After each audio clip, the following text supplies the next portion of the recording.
Mariners are losers. Why?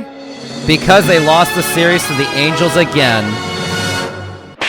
So the Mariners once again drop another series to the Angels, where just recently with the Angels, they had lost the series in July to the Angels in Anaheim, and then they got swept by the Angels at home, and now they have lost 2 of 3 against the Angels. And man, how painful it is. And not only that, the Mariners are now 6 games back from the division, and they are still quite a bit behind from the wild card. Now, before I express my painful feelings on this series, here is a word from our sponsor, SeatGeek. SeatGeek is a mobile ticketing app for sporting events, concerts, and other events. They make the buying experience easier by the app ranking each ticket from 0 to 10 to see if you are getting a good deal, and you can see exactly where you are sitting. I regularly use that app, and I have had nothing but a fantastic experience with SeatGeek. Use my promo code RoofTopSports to get $20 off of your first purchase. Link to the code, app, and website will be in the description, so take advantage, and thank you. So let's get right into it. So at least let's go over game 1, at least where the Mariners won, and that's where they won 9-5, and it was off of great offense by the Mariners, where they put up 9 runs, including RBI doubles by Mitch Garver and Julio Rodriguez hitting a 2-run home run. And yeah, I mean, at least those guys stepped up to score 9 runs. But the thing I didn't like was when J.P. Crawford had that horrible swing somewhere in the later part of the game where it was clearly in the dirt, and he didn't even hustle to first base because I guess he had a brain fart. But man, J.P. Crawford just looked completely lost, and he didn't even record a hit. He did score a run. He did walk 2 times. But either way, he was an absolute complete disaster. I guess another positive thing out of it too was Victor Robles, at least. He got 2 RBIs, and he recorded 3 hits as the 9-hole. And I do like him in the 9-hole because he does provide value at the bottom.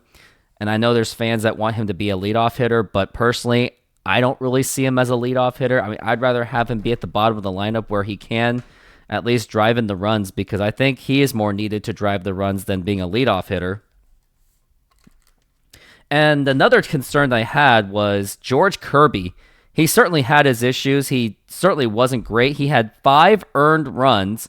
They were all earned runs, and he gave up 3 home runs, including a backup job.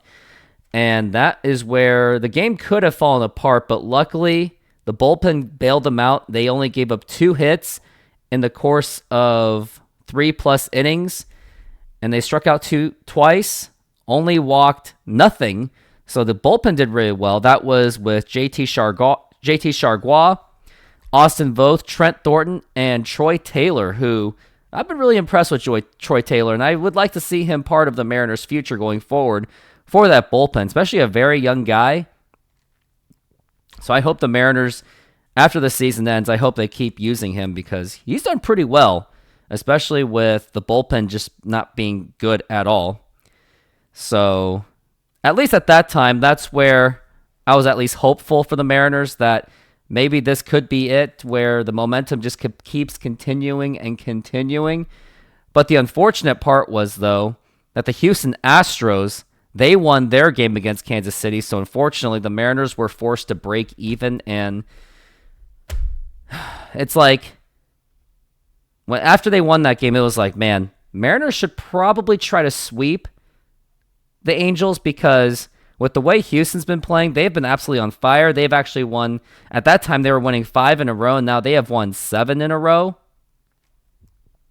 So Mariners really don't have room for error, and the best thing to do, unfortunately, is to sweep out or basically just win out. And I know that's crazy to say, because you can't win every single game of baseball, now let alone you can't even win a whole month of it, so it would be unrealistic. But hey, I mean, Mariners dug themselves into a hole, so they've got to find a way to win these games. But at least they won the first game, so I was very happy about that.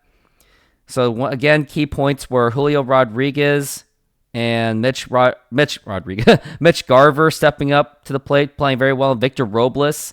But unfortunately, J.P. Crawford had a really bad swing, and George Kirby, he also definitely struggled, and that was not one of his better games, but he's actually not been pitching as well as he used to, which is why his ERA is getting close to 4.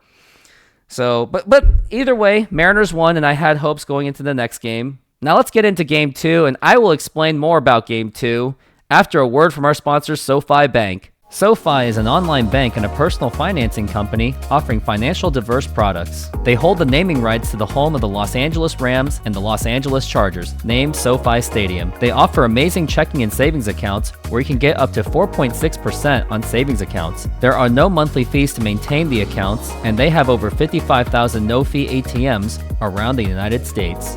You even have access to a budgeting program, stock trading, and insurance programs. Join SoFi and get $25 for joining and or $25 for opening a stock trading account. Links are available in the description. And thank you. And lastly, I am not a financial advisor, so either find a professional financial advisor or go with your own gut. So Game 2, I actually had a lot of hopes for this game because Bryan Woo was the pitcher, and he's been easily the most dominant pitcher on the Mariners rotation. And here's what went down, and this was against Tyler Anderson, who I thought maybe the Mariners were going to have a difficult time, but Mariners actually jumped out to an early 4-1 lead going into the 4th inning, and 2 of those hits were by Justin Turner, and actually they were home runs. He hit 2 of those, and also Julio Rodriguez got a 2 RBI single. So with a 4-1 lead, it was pretty much good hopes that the Mariners were going to win this game. But then unfortunately, later and uncharacteristically, Bryan Woo gave up home runs. In the 6th inning, he gave up a home run to Joe Adell in the 6th inning, and then in the 7th inning, he gave up a 2-run home run to Mickey Moniak, which did tie the game, and it was very uncharacteristic because I really thought because with his low pitch count that Bryan Woo had, he was pitching extremely efficiently, and I was thinking maybe he could go all the way for the perfect game. But unfortunately, that just did not happen. And to make matters worse, in the remaining of the game since the 4th inning, the Mariners failed to score on any runs, and it was just painful. I mean, the only hitters that really did well was Julio Rodriguez, Justin Turner, and Dylan Moore. But the bizarre things was this following. I didn't like that they put in Luis Urias. They called him up. I was hoping that they would call up Cole Young, or at least Tyler Locklear, because they need some kind of spark on the offense because, yes, the offense has scored at least 4 runs with Dan Wilson, but on the other hand, it's just not sustainable, especially with, now you're going to put in Luis Urias. Didn't really think that made any sense, and then at some point in the game, Dylan Moore was being pinch hit for Jorge Polanco, who has also struggled, and he seems to be banged up, and of course, he didn't do anything. He just struck out, and I would have just rode with the hot hand, but it looks like Dan Wilson was trying to go with that matchup thing, and that's the one thing I've noticed about Dan Wilson is he is pretty, I guess, matchup dependent like Scott Service, so I guess they're not really that much different, and to make even matters worse, Andres Munoz, the most trusted bullpen pitcher, which is pretty sad to say, he then gave up a walk-off home run to Mickey Moniak, and then the Mariners would lose the game. And also on top of that, Houston won, and although that Minnesota lost, but because the Mariners lost, they couldn't pick up a game in the wild card, unfortunately. So the Mariners, at best, would have been forced to break even, at least on Houston, but they could have picked up a game from Minnesota. So the concerns I saw was the fact that the Mariners called up Luis Urias, and Dan Wilson was just playing with the matchups, and he yanked Dylan Moore. So, I mean, I love Dan Wilson. I always will. I always remember him as a catcher in my childhood, but I'm not going to excuse him from all the mistakes that he is making just because he was part of that 90s nostalgia. Like, you can only ride that nostalgia for so long. So going forward, like, I'm going to have to criticize these moves that Dan Wilson makes. But of course, no one's going to listen to it because it's, quote, being a bandwagon negative fan. But on the other hand, at least in Game 2, the Mariners came up with a really cool double play by accident off of a really botched bunt. And it was almost as bad as the Eric Burns pullback bunt in 2010. But it doesn't matter because the Mariners lost the game. And now we must go into Game 3. And before I explain Game 3, here is a word from our sponsor, Glance LED lighting. Are you looking to optimize your office, studio, or man cave? The Glance LED ticker may be for you. It is a customizable LED display providing real-life sports scores, stock prices, crypto, the news, and even the weather. Use my promo code RoofTopSports to get 10% off the purchase, and thank you. And oh boy, was Game 3 just absolutely painful. Now, let's take a look and see what the box score really was like, but Mariners immediately with Bryce Miller gave up a home run immediately to Taylor Ward.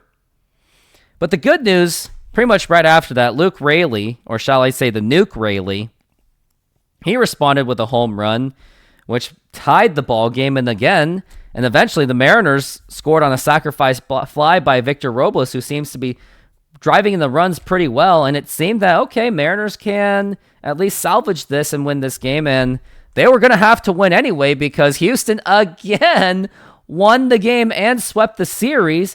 And then also Minnesota won. So that means the Mariners were going to have to be forced to break even. But then unfortunately in the top of the 5th inning, everything fell apart with the Bryce Miller. He gave up 2 runs to freaking Anthony Rendon. Yeah, you heard me. Anthony Rendon, the guy who doesn't really care about baseball, who said that he's only playing it for the paycheck. So the fact that you gave up a 2 RBI single by Anthony Rendon is quite embarrassing. And of course, Mariners offense came up with absolutely nothing after that 3rd inning with that sacrifice fly by Victor Robles. I mean, pretty much everyone did absolutely nothing except Josh Rojas and Luke Raley. That was it. Like, this game was just an absolute disaster. Like, when I was covering the game, I was really bored out of my mind. Like, I wanted this game to end. Like, that's how bad it really was. Oh, man. And then Bryce Miller couldn't even do the job. And then it just feels like whenever the Mariners actually at least score some decent kind of runs, the starting pitching just crumbles and falls apart. But yet, whenever the Mariners don't score any offense, the starting pitching does absolutely well, only to get screwed over anyway. So it's like Mariners can't even win. So going forward, they're going to have to go up against the Oakland A's, a 4-game series, and that is not going to be easy. So I'm going to say this, if the Mariners don't even at least win 3 of 4, I think if they even split the series, that you can pretty much kiss this season goodbye, because the Mariners really don't really have much room for error. And the most frustrating part of this is this whole meltdown is happening against teams that are not even sniffing the playoffs. They're not even thinking about the playoffs. Like, in a managerial perspective, like a general manager perspective, they're just thinking about next year's draft on how to rebuild their team rather than even trying to win anything, with the exception of players. Of course, they want to. But the Mariners, they can't even win games on a schedule that was favorable to them. So it doesn't seem that it doesn't even matter. Like, you could have given the toughest schedule, the easiest schedule, and the results are going to be absolutely the same. And I hate to say this, but I'm going to have to put some of it on Dan Wilson, because it seems that now his pitching decisions, I don't really hate them too much. I guess he's better at that, but like, his lineup decisions aren't exactly great. Like, Arozarena should not be a cleanup hitter, and he should not be just Dan Wilson should not be depending on platooning, because the Mariners just don't even have the personnel to do that. And when you have to be put in a position to play the platoon game, then something is absolutely wrong. Like, oh man. And now first game against the Oakland A's, they're going to go up against Luis Castillo. They're going to be playing Luis Castillo, which I'm not looking forward to. And I'm not looking forward to the series at all, because Oakland's pretty much got nothing to lose, and they're going to do everything they can to make it hell for the Mariners for the next series. And it's not like the Mariners have any favors happening for them. Like, here's the schedule, what's going on for, if anyone cares, starting on Monday. Guardians are going to be playing at the Royals at home, so you would think the Royals are going to probably come back and at least try to split the series, or maybe take the 2 out of 3 from the Guardians, or whatever it is. Then you got the Astros playing at Cincinnati, so now the Astros have a pretty favorable schedule. And then you've got the Twins playing at home against the Rays, or playing against the Rays in Tampa, so maybe the Twins is probably your only shot. And the Mets playing against the Red Sox to at least making something easier for them, for the Mariners. But it doesn't matter. I mean, if the Mariners can't even take care of their own business, like, they can't even depend on anyone else for help, unfortunately. So Mariners are going to have to figure out a way to salvage this, because if they don't, man, it's going to be a long off season of disappointment. And I'm going to say this. I think after this season, Mariners should 100% fire Jerry Dipoto, because he's done awful things to this team ever since 2022. He stood pat in 2023. He didn't add anything. And he traded for Colton Wong, got A.J. Pollock, signed Tommy La Stella. And to make matters worse, after the 2023 season, he traded away Eugenio Suarez for basically no reason. Then he traded away Jared Kelenic. He let go of Teoscar Hernandez. Like, I didn't give him much of a hard time for doing the qualifying offer, because I think he could have made it up with Luke Raley, and I would have been just as okay with that. But getting rid of Eugenio Suarez really hurt this team, because not only because of his occasional bat, and I mean, great bat and great defense. Yes, he strikes out a lot, but he makes up with leadership. And that can easily be made up for, with the strikeouts could easily be made up with, you have good leadership, good glove, and good power. But Mariners don't even have that, because Jerry Dipoto was so obsessed with trying to trade away strikeouts, but didn't realize the value that he had in Eugenio Suarez. And now,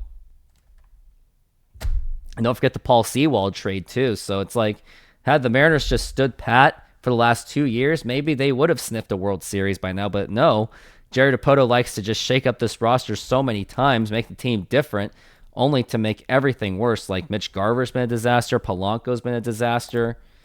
I mean, Santos is not working out because he's been injured. So, again, after the season, I think even regardless, even if the Mariners somehow sneak into the playoffs and make one little sneaky run, I think they should just move on from Jerry Dipoto no matter what. But those are going to be my thoughts. I just want to say thank you very much for watching this. And if you did like this video, hit the like button, subscribe, hit the notification bell. And thanks for watching, and painfully saying, go Mariners.